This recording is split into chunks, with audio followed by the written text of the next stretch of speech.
This is what it looks like when a trillion-dollar company tries to sell you the same damn thing for the 13th time in a row. Don't worry, I put my own spin on things.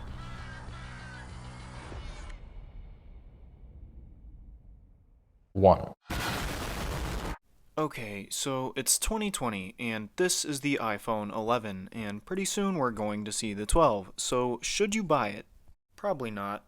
First, let's get something straight. If you have an iPhone XS and you buy an iPhone 11, you're actually not upgrading.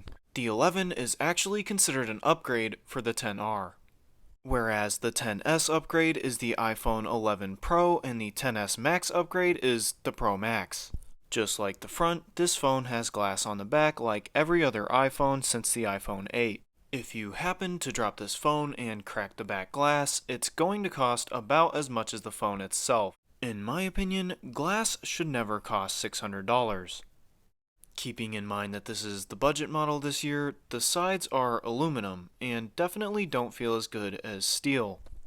There is a noticeably sized bump on the back made of glass that houses both of the cameras. Keep in mind this can break. Just like every iPhone since the 7, including this one, there is no headphone jack. Just another speaker taking its place.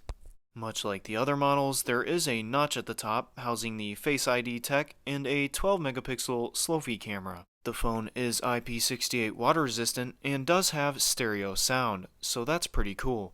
But something needs to be addressed here. Go ahead and take a look at this screen.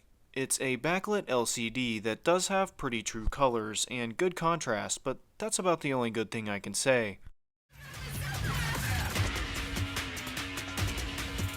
They have the audacity to promote their sub 1080p display right in the commercial. For real. They're acting like you're going to be watching 4K videos or something and eating popcorn with this phone. 1080p has been the resolution standard for like the last 4 years now, and this phone is sitting closer to 720p. Flagship or not, a sub 1080p display is just kind of taking advantage of people who don't understand the numbers. One, how much do you really care about the quality of this screen? The biggest weakness of this phone is definitely still the display. And again, a lot of people won't even notice. And the YouTube app, I noticed, even lies to you and lets you pick 1080p as if you're watching a 1080p video, but you're not. It's, like I said, just over 720p. So I just wanted to say, yes, it's an inferior display, but everyone in the past has pretty much had a good experience with it. So don't really... Okay, so here's a YouTube video with the 1080p option selected, and the display's not terrible per se, it's not even full HD, and for $700, I really would expect more.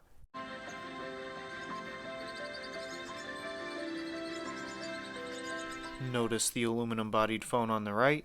You should. That's the iPhone 6s, but these phones have something in common. The screen resolution is technically the exact same, at 326 pixels per inch. Basically, the display hasn't improved much at all in the last 4 years. Unless you stepped over that line and bought an iPhone XS or an iPhone Pro or Pro Max, which have OLED screens. Okay, so now that we've discussed the screen, let's talk about what makes this phone unique. Most iPhones tend to do the same thing, and this is something I actually appreciate. Because the new iPhones can do all the same things as the old ones, just much faster and better. And the backwards compatibility with other Apple accessories like the Apple Watch S2 is also something I appreciate. Now, I don't know about you, but I really don't enjoy wearing a case on my phone, and this is one of those phones that you're definitely going to need one for. Not only is the back glass extremely expensive, but it's also rather surprisingly easy to break. A simple 3-foot drop onto the wrong surface will definitely do it. Now, you can't remove that back panel, but Apple did do something to combat the fact that batteries are consumable. They added optimized battery charging mode, and it's designed to keep battery wear at a minimum. To this day, I've still never been impressed by an iPhone battery, of any kind, but I'm still glad that they did this. By far, the biggest improvements that we've seen to this phone are in the camera department. You have an f1.8 lens and an f2.4 lens, and all this really means is one is a wide-angle camera and the other is an ultra-wide-angle camera. No telephoto like on the iPhone 11 Pro Max. That sort of yellow icon in the top left is the new dark mode, which is new to this phone. Just look at the difference of without night mode and with night mode. You also have that portrait mode, which you get every time you have more than one camera, as well as the ability to record 4K at 60 frames a second. If you think you're going to rock this phone without a case, you might want to get used to fingerprints because it's quite the magnet.